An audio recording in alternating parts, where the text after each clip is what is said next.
Hello, I'm Rally with nickname Alita, this cute but very strong in purpose and devotion battle angel. Today I'm taking you to another beautiful place full of greatness and hope for some better days to come for mankind as a whole. We just need to be persistent in following our dreams and to gain wisdom on our road that can show us in what joyful and flourishing place to live in we can build and transform our mother spaceship Earth. We only need to work on ourselves first.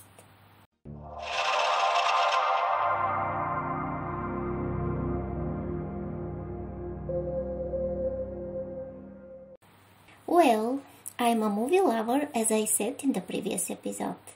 And when I have time and mood, I like to dive into TV series as well. Captain, that was Monk. Monk is one of my favorite ever.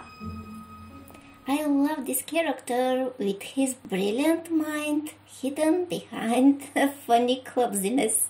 The first season of Prison Break was also very captivating for me because of this genius and with the high ethics character, or Eureka, about that special town inhabited with first-class scientists. Then Warehouse 13, with these magical objects traced and collected all over the world.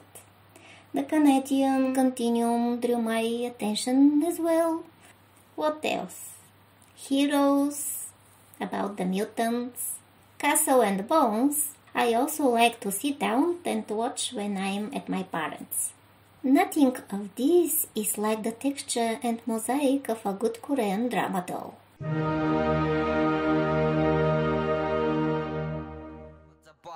And now, the playtime. What greatly impressed me from the very beginning was the depth in unfolding the traits of the characters, the depth of the dialogues and human relationships, constant emotional and mental interaction that captivates you with its ups and downs and makes you laugh out loud at times or shed the most sincere tears at others. My first Korean drama was Scarlet Hearts. Guess why? And I was impressed by how well was conveyed and presented the topic of the social rules and transformations in the context of our modern consciousness in this regard. There were just brilliant finds. The main female character was an emancipated and dignified modern woman for whom it tracks little what your social status is in order to justify her respect for you. It's important whether you act according to your social hierarchy, whether you truly embody it, whether you are the person you should be. Nowadays, it's important to be taken into account what Nietzsche expresses quite profoundly. One time the throne stands on a mud, another time mud stands on the throne. A long, long time ago, in another galaxy, it wasn't like that. Dignity and hierarchy went hand in hand at that time. The era of our personal development, however, that is the era of the mind, messes everything up. Modern confusion in this regard is our necessity on the road to learning how to figure out this or that by ourselves, to become able to perceive the true nature and value of things by ourselves. Because it is important we all grow up and mature as individuals, as human beings. And then we will return to that era of unity of mind and soul, day and night and so on, which we are going to build this time on our own, without external guidance and railings. We'll become thoughtful and powerful co-creators. of the universe. Let's go back to the dramas. From what I've seen so far, I really like the feeling of calmness and confidence I get in regard of the good outcome of the turmoil in the story. Somehow there are always secondary characters who help the main ones to withstand the test of doubts about what's important to them, brought on the table by some ill-wishers. Sometimes there is even that element to tap the character on the forehead and tell them how they can't see beyond their nose in a certain situation. The female character in Dr. Romantic 2 is a very good example in this regard. Feeling that the bond between the protagonists is really deep and stable enough so it cannot be swept away by the wind of someone's selfish interventions gives me this soothing energy to safely watch what's going on. As unbelievable as it can seem, even the jolly sweet series about the strong Bong Soon brought me to tears, making me witness to this depth when the criminal locked her on the roof with the bomb, having previously cunningly taken away her superpowers. And the one with true love stayed there, firmly determined to pass away together with her, if that's what is going to happen, but not to leave her alone in the danger. It really gives you the strength to handle everything, and the universe steps in on your side. Isn't it wonderful? Talking about the depth of the character's bond, I would note another interesting element in this regard. It often has started somewhere in the past, with longing and looking for that person they once faithfully met for a while and were strongly impressed by them. That started a long time ago, why not in some previous life? Fate is the anchor for the stability of the characters while waiting for the divine timing, the right moment for their opening to each other when their paths can finally join together in a happy union. This repetitive pattern really impressed me and calms me down no matter how many changes they suffer until the culmination of the plot. There is always some light that shows the way. Another good moment for me is that the experiences are not only dramatic but alternated with moments in an absolute major key. The Koreans are first-class masters at serving both sides of our existence blended so well together. Just like their flock, actually, which shows the harmonious unity of yin and yang in the love of the divine white. I constantly see this tendency of bridging social distances coming with some sort of transformation. It's there in some way in almost in every series I watched. Scarlet Hearts, Boy Over Flowers, High Society, Jewel in the Palace, 100 Days of My Prince, Rich Man, So I Married My Auntie Fan, Hwarang, Suits, What Happens to My Family, and so on. The aspect of unfolding the story in bridging together the extremes is really a common trait. Social distances are gently and gradually neutralized in order for unity to prevail.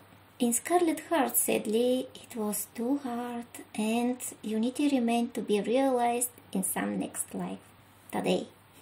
So they constantly put together characters from wide social differences and teach us that those are insignificant at the end of the day, being just mental constructions that encapsulate life in its outdated unproductiveness. Traditions and norms always come to be a railing for a person in development, but for a developed one, they're a barrier for the energy of the creator from inside to freely flow, to be expressed. Of course, it wouldn't be a drama if there aren't difficult circumstances that can either ruin the relationship completely or make it really strong. And by finding the way to each other, the characters also find what they previously lacked in their personal polar sphere. In general, if the Koreans can't shorten and erase the gap between some social opposites, I don't know who else in the world could make it. Is it because it's a true story? But the series that moved me most is Jewel in the Palace, about the first female physician to the king in the Korean royal court, about the great Jangum. Absolutely fascinating story. Her life is a perfect example of how destiny makes sure you get what you need to succeed in your mission, even though it often seems as a punishment. Getting the meaning behind a disaster is the biggest challenge for anyone. In the Teaching of Wisdom by Vaglush Tolev, there is a wording in this regard that says, "Teach me to apply mercy from love, knowledge from wisdom, and servicing from truth. Then my heart will know the meaning behind a disaster." Jangum's story wouldn't be so successful if she wasn't always turning her attention and putting all her efforts to self-enhancing with love and devotion so as to be able to serve people somehow. She was a great student, had great teachers, great friends, great partner in love, who was also deeply devoted to truly serve people, and even the queen and the king learned from her how to act with greatness. For me, those screenwriters who put all this greatness together for us to watch and learn are nearly wise people as well. Thank you guys. If somehow, someday you hear me, I truly want to point and voice out those high energy achievements of the mankind all over the world that can help us as a mankind. Like in Tomorrowland movie was emphasized how important is to know on what to focus our mind, to what we are going to give our energy. We need a shift of the focus, obviously. We need a redirection to what we give our energy. Another favorite series of mine is about the teacher Kim, Dr. Romantic. I adore such perfectly sculptured images, unshakable, strong, and wise characters who cannot be frightened by any social pressure and always find a way to come out victorious at the end of the day in the battles for power with those who use mean tricks and intrigues for the purpose. And I'm amazed again by the screenwriters, how wonderfully they had developed some characters to choose finally the bright side of the force. Yes, I know that I'm a dreamer, and now you see why I love so much EXO, NCT, and so on.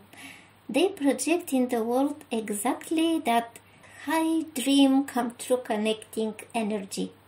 And I hope every single one of all the artists grow and mature personally in accord with their messages, so as to keep this field of energy stable and true.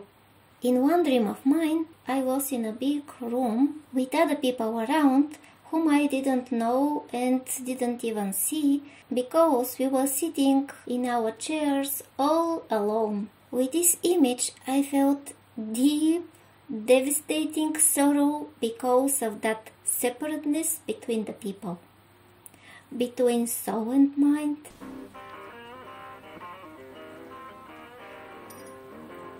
material and divine because of the lack of love, knowledge, and truth. But suddenly, the sorrow disappeared as if never existed, no matter how deep it had went into my heart. 3 years and 3 months later, I had another dream. A lot of people, smiling and shining, gathered together around a book. That is, they gained knowledge about our existence, let's say. I felt that joy and deep connection with each other, and that experience was so touching that my heart sank at the thought of the upcoming imminent loss. The time was passing and passing by, but such loss was never coming and never able to come again, I realized. Because Zoroastrianism says that the god of evil has only some limited time to reign. That is what is not yet evolved. But when it's evolved, you can't go back. And then comes the God of good for eternity. Isn't it wonderful?